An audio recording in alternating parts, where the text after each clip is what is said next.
हमारे ब्रज के ग्रंथों के अनुसार जब श्री राधा कृष्ण का विवाह हो गया, अच्छा पहले तो किस किस को पता है विवाह हो गया, हाथ उठाओ।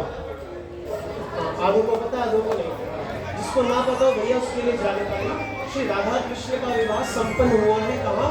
भांडीवर में। और करवाने वाले कौन थे? श्री ब्रह्मा जी। अब पूछेगा कोई प्रमाण कहाँ है, तो भैया ब्रह्म वैवर्त पुराण में और गर्ग संहिता में एक नहीं दो जगह प्रमाण है। तो जब ठाकुर जी को किशोरी जी से विवाह हो गए, बड़े ध्यान से सुनिएगा, तो भैया किशोरी जी जब नंद भवन में रहने लगी ना, तो हमारे नंद बाबा की एक आदत थी, वो क्या करते, रोज अपने महाराज उस चबूतरे पे खड़े हो जाते, आवाज लगाते, आओ ब्रजवासी आ जाओ आ जाओ आ जाओ। किसी लिए बुलाते? ताकि वहां से रस बांटे। क्या बांटे? रस बांटे। क्यों? नंद भवन से क्या बट रहा है? रस बट रहा है। क्यों? उस नंद भवन में रसिक शेखर श्री कृष्ण रहते हैं, इसीलिए रस बट रहा है। कहां से? नंद भवन से। और जब भैया नंद भवन के बाहर भीड़ लग जाती है, तो जैसी गेट खोलते तो नंद बाबा कहते, हाँ जी पात्र कौन कौन लाया है? महाराज कहते जो रस देता है पात्र भी तो वही देता है। भैया यहाँ भी भंडारा हो रहा है, तो लोग अपने घर से थोड़ी लाएंगे कटोरी चम्मच, जो भंडारा का रंग दे।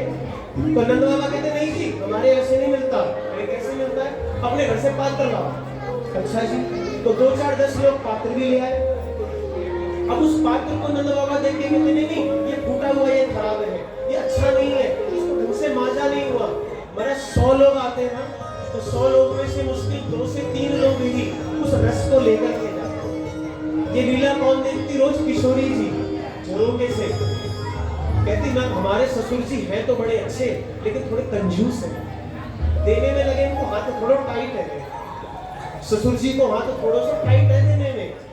अब भैया कुछ दिन बाद पहुंचे वृषभानु जी के यहाँ। भैया पिताजी ने खूब भैया स्वागत किया बिटिया का, और कहने लगे बिटिया ये तेरा मुंह मुरझाया हुआ क्यों है, मुंह लटका के क्यों आई है? उन्होंने कहा पिताजी आपने मेरा ब्याह कौन सी जगह कर दियो, क्यों क्या दिक्कत है बता? कुछ कन्हैया ने कुछ कही क्या? कहते नहीं कुछ नहीं। फिर किसने कही? कहते कही तो किसी ने कुछ नहीं। फिर तेरा मुंह क्यों लटको है? कहते पिताजी मैं रोज एक लीला देख रहा हूँ। कौन सी लीला देख रहे? कहते मेरे ससुर जी नंद बाबा रोज झरोके पे खड़े हुए हैं, आज वो आवाज लगाया रे सब रस ले जाओ रस ले जाओ रस ले जाओ।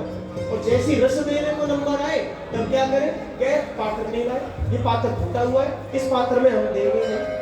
कहते बाबा ये बड़ी दिक्कत है, बताओ हमारे द्वार पर आकर के कोई खाली हाथ लौट जाए ये मुझे अच्छा नहीं लगता, मेरे ऐसा स्वभाव ना है बाबा। क्यों? किशोरी जी किसी को खाली नहीं भेजती। तो जैसे ये बात किसने सुनी? किशोरी जी के पिता वृषभानु जी ने।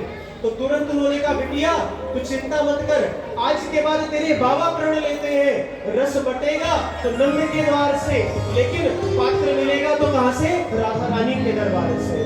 अगर पात्रता चाहिए तो कहां जाना है? बरसाना। और जो बरसाना में चला गया उसे उस कृष्ण प्रेम को प्राप्त करने की जो पात्रता है वो कौन दे देगी? हमारी बरसाने वाली। इसलिए ठाकुर जी के पीछे मत पड़ो, ठाकुर जी के